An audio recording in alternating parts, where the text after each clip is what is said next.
Hey, what's up everybody? Jason here. Welcome back to the channel. Thank you so much for checking it out. Today I'm taking a look at Sonible Pure EQ. Now to get this out of the way, I'll call this a paid promotion because they did reach out last week and asked if I wanted to check it out. I said sure, so they sent me a license code, so I did not have to pay for it. And then once I get to the conclusion at the end, you can judge me if the only reason that I liked it was because they gave it to me for free. You can leave those angry comments down below. So Sonible has a whole bunch of smart plugins. This is the newest dynamic AI-driven EQ that will automatically balance your signal, and Sonible technology is actually underneath the Focusrite Fast plugins. So I did a review of those here, and I came to the conclusion that I would probably only use the Reveal plugin because it made it stupid easy to make your instruments pop out through the mix without having to do side chaining and all this other kind of stuff. But I would have passed on the other ones because I didn't feel they really sped up workflow that much. So let's dive into this one. And once again, like all my videos, detailed timestamps below where you can skip to what you want to see. So the interface is ridiculously easy. You've got a record button here and you press that when you want to learn the incoming signal. There is an instrument drop down here. So this isn't like presets. This is basically tell me what instrument that you want me to listen to, and then it's going to analyze it, and then it's automatically going to apply EQ and filtering based on what that instrument was. And so in here, you're going to see your balance level through this little slider here. You're going to see what the EQ is doing.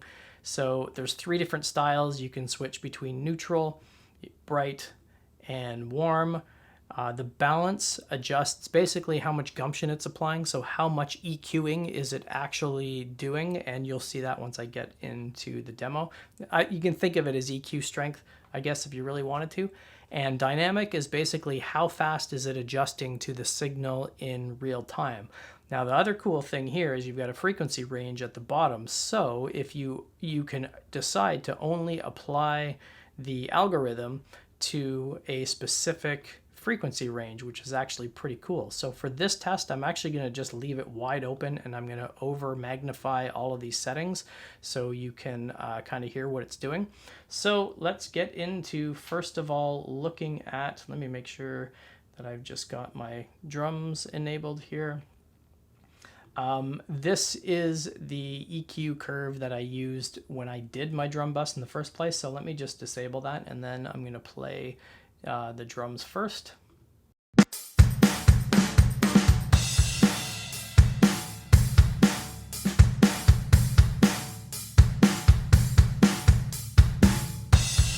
All right, so I'm going to disable that, and I'm going to turn on Pure EQ, get rid of this.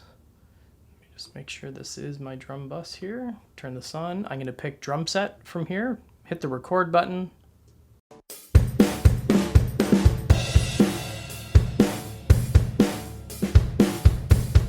All right, so that's pretty quick. It learned the signal, and let's just toggle between the different styles. So let's leave it on warm for a bit.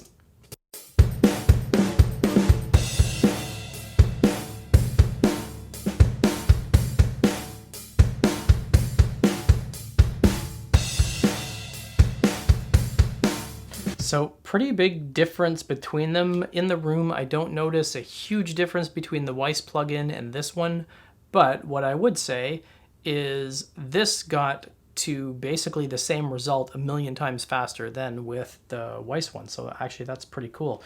Let's try, so warm. That's pretty dark. Let's dial back the balance and let's just see what it does.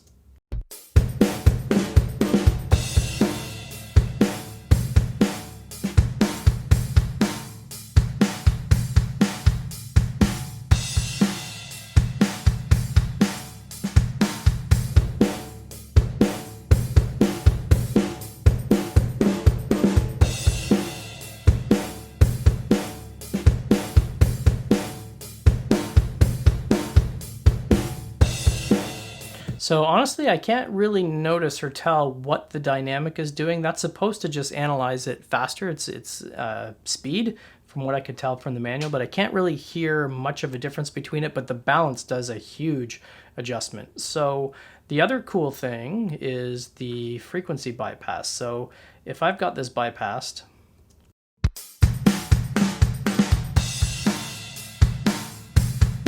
I'm pretty happy with the high end, but I would like a little bit more warmth, but I don't want to affect any of those higher frequencies that I already really like. So let's just try this.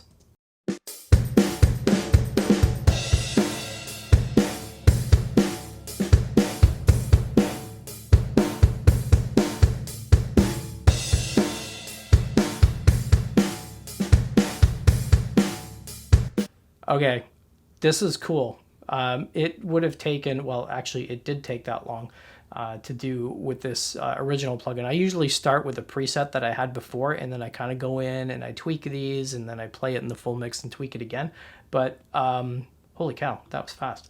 Let's try on the bass. So let's see what this sounds like on the bass. So let's enable the Weiss plugin first. I'll get rid of the pure EQ.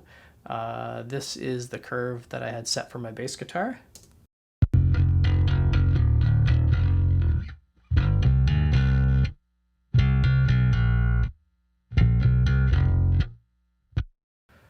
Get rid of that. Let's turn on pure EQ for this.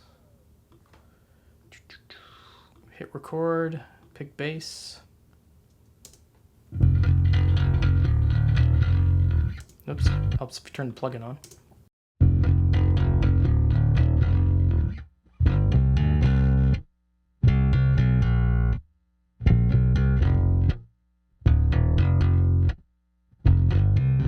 Alright, so now let's mess around with these.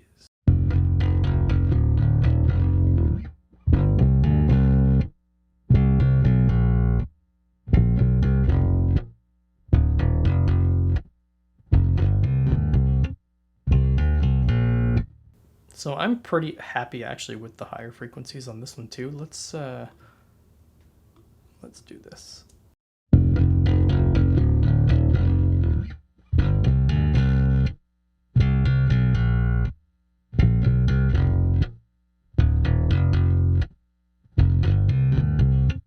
Cool. Okay, so just for the last quick comparison, I'm going to do the rhythm guitars here.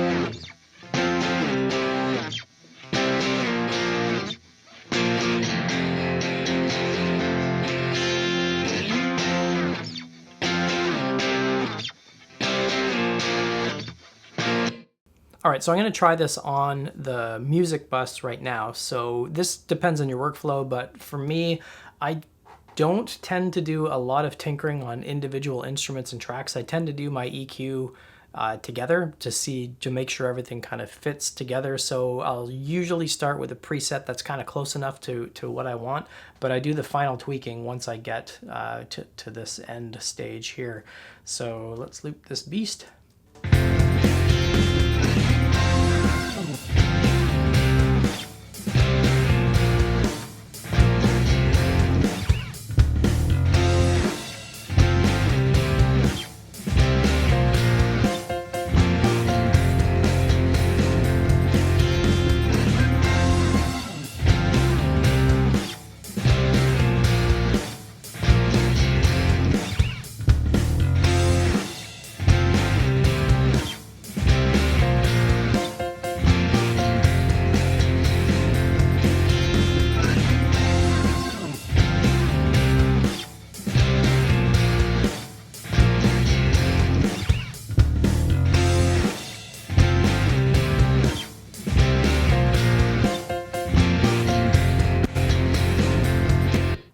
So now let's learn. I'm going to put it in universal, and I'm going to try it on my music summing bus here.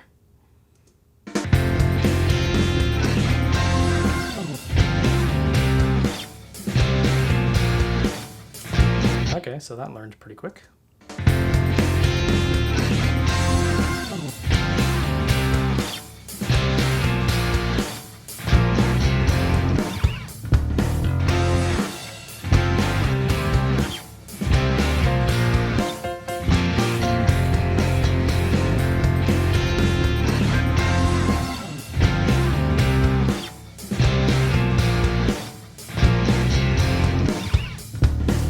So hopefully the recording is catching it good enough. I'm just capturing the raw audio output, but in the room, it's instantly noticeable, the changes that are being made there. And actually, this is pretty cool. So the last thing I'm going to do is I'm going to show a couple of screenshots. This is when I actually did some capturing of what I used Match EQ in Logic, and what Match EQ does in Logic, I did this with the guitars. It gives you the ability to capture a current EQ signal, and then you can capture the EQ settings on a reference track, and then you can do what's called match. And it's basically going to take the EQ curve from the reference and apply it to your current track. So basically what you can do is if you're working on full songs and you really like the way a certain song sounds, you can use Match EQ to capture what the final mix EQ kind of would sound like, and then you can apply that to yours as well, which is neat. I wanted to use this just to see what the differences were. So I captured the current EQ from my rhythm guitar bus, and then I turned on the pure EQ, and then I looked at what the match was. So I did this on 3 different settings. So with it turned off completely, so I had the balance down to 0. So the plugin was on, but I had the balance to 0, and you can see it's not really doing anything. It's making some maybe like teeny adjustments.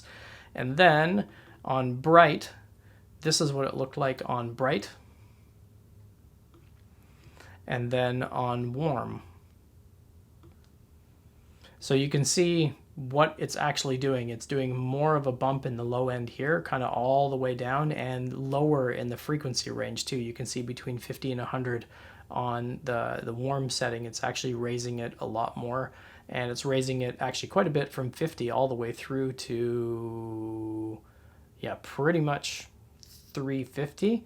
And on warm, it's taking down the frequencies you would expect between 2 and 5K, and on bright, it's not reducing that as much. So you can kind of see what it's doing, and it doesn't really tell you what it's doing. It just says it's balancing frequencies, and the balance control is the thing that actually controls how much it actually does. All right, so final conclusion. Yeah, I think this thing is awesome. I'm always skeptical of these AI plugins or these plugins that claim to be magical. So they don't give you control over stuff. They simplify the controls and they make it sound like we've already done all the thinking for you. All you have to do is just dial these simple parameters. You can get it in there, because our ears have a really good way of fooling us. You know, sometimes we confuse something that sounds better with volume. So if you're using plugins and you're not leveling your gain properly, you might think, well, it's louder, therefore it sounds better. So I'm always skeptical, because it's a little bit tricky when you don't know exactly what the plugin is doing. But I can see the EQ curve by using Match EQ, which is good. But I think what I really liked about it was once you get to the stage of your final mix and you want to do your balancing, so having this on all of my stems and buses and whatever tracks that I feel it's necessary to use on, it's pretty easy to have an instance of the plugin on all of those tracks up at the same time. You can do your kind of final balancing, which is awesome. So I'm sold. I think it's a great plugin, and I'm not just saying that because they sent me a copy of it. I think it will radically speed up workflow for people who do this full time. So hope you enjoyed this video. Hit like and subscribe. You'll get notified when all my new ones come out, and I'm going to be using this on a new upcoming song. I've got a few ready to go I'm probably going to do a 4-song EP, and I think I'm going to use this plugin on all 4 of those. So thanks again for watching. I'll see you next time.